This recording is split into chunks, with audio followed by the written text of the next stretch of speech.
आदिनाथ।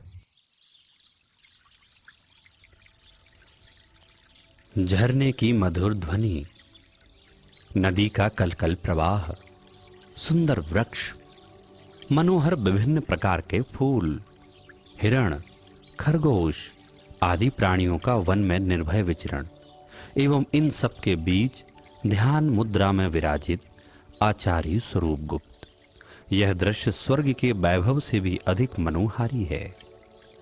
मुनिराज के वन में विराजमान होने की सूचना जैसे ही नगरवासियों को मिली, वैसे ही समस्त नगरवासी मुनिराज के दर्शन करने हेतु जंगल में आ गए। मुनिराज ने ध्यान से बाहर आकर सामने बैठे भव्य जीवों के कल्याणार्थ 24 तीर्थंकरों का वृतांत सुनाने का निश्चय किया। आचार्य कहते हैं कि 24 तीर्थंकरों में प्रथम तीर्थंकर हैं भगवान आदिनाथ। आइए आज आपको भगवान आदिनाथ के जन्म से लेकर मोक्ष तक का वैभव बतलाते हैं। जम्बू द्वीप के पश्चिम विदेह में अलकापुरी नामक नगरी में राजा अतिबल विद्याधर राजा के पुत्र राजा महाबल थे। ये राजा महाबल ही हमारे चरित्र नायक ऋषभदेव का जीव है। ऋषभदेव का जीव महाबल राजा का भव पूर्ण करके ईशान स्वर्ग के श्रीप्रभ विमान में ललितांग नामक देव हुआ। वही जीव ललितांग देव का भव पूर्ण करके जम्बू द्वीप के पूर्व विदेह में पुष्कलावती देश की उत्पल खेटक नगरी के राजा वज्रबाहु का पुत्र राजा वज्रजंग हुआ। इस भव में राजा वज्रजंग एवं उनकी पत्नी श्रीमती ने मुनिराज को जंगल में शुद्धि पूर्वक आहार दान दिया। ये संस्कार श्रीमती के जीव में गहराई से चले गए।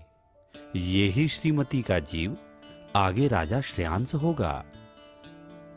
ऋषभदेव का जीव चौथे भव में ईशान स्वर्ग में श्रीप्रभ नामक देव हुआ। श्रीप्रभ देव की आयु पूरी करके वह जीव 5वें भव में विदेह क्षेत्र की सुसीमा नगरी में सुविधि नामक राजा हुआ। इस भव में राजा सुविधि कुमार ने मुनि धर्म धारण कर 16 कारण भावनाओं का चिंतन किया और पश्चात वे आयु पूर्ण करके 6ठे भव में अच्युत स्वर्ग में इंद्र हुए। ऋषभदेव का जीव अच्युत स्वर्ग की आयु पूरी करके 7वें भव में पूर्व विदेह की पुंडरीकिणी नगरी में राजा वज्रनाभि हुआ। वही जीव 8वें भव में सर्वार्थ सिद्धि में अहमिंद्र हुआ। भगवान ऋषभदेव के जीव की सर्वार्थ सिद्धि में आयु 6 माह मात्र शेष है और यहाँ अयोध्यापुरी में देवों के द्वारा रत्न वृष्टि प्रारंभ की जा चुकी है। जिस अयोध्या नगरी में सर्वहितकारी तीर्थंकर का जन्म होने वाला है, वहां कोई भी दरिद्री और दुखी कैसे हो सकेगा। वहां तो प्रतिदिन करोड़ों रत्नों की वृष्टि लगातार 15 माह तक दिन में 3 बार तीर्थंकर के पुण्य से होती रहती है। आषाढ़ बदी द्वितीय के दिन माता मरुदेवी ने उत्तम फल देने वाले 16 मंगलकारी स्वप्न देखे और अंत में एक उत्तम वृषभ अपने मुख में प्रविष्ट होते देखा। अतः काल होने के पश्चात माता ने महाराज से कहा, हे देव, मैंने आज रात्रि के पिछले प्रहर में आश्चर्यकारी 16 स्वप्न देखे हैं। इन स्वप्नों का क्या फल है, वह मैं आपके श्रीमुख से जानना चाहती हूं।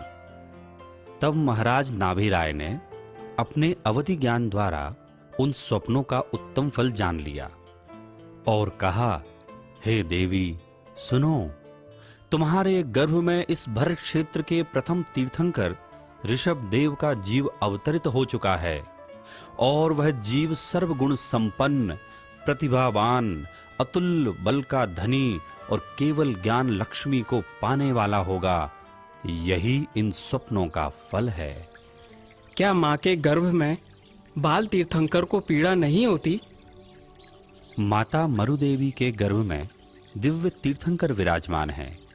इस अवस्था में ना तो माता को कोई कष्ट होता है और न बाल तीर्थंकर को।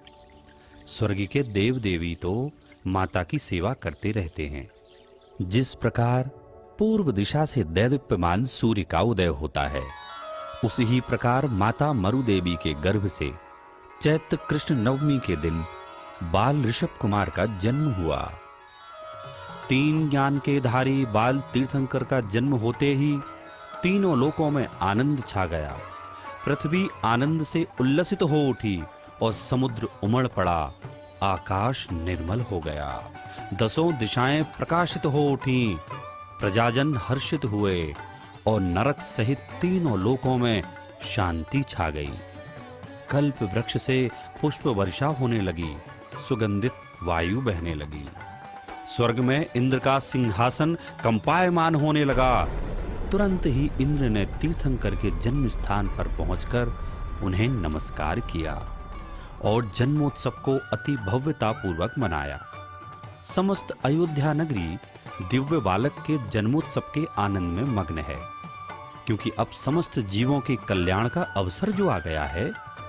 अब संसार से अज्ञान अंधकार का नाश होने वाले धर्म तीर्थ के प्रवर्तक, भरत क्षेत्र के प्रथम तीर्थंकर बालक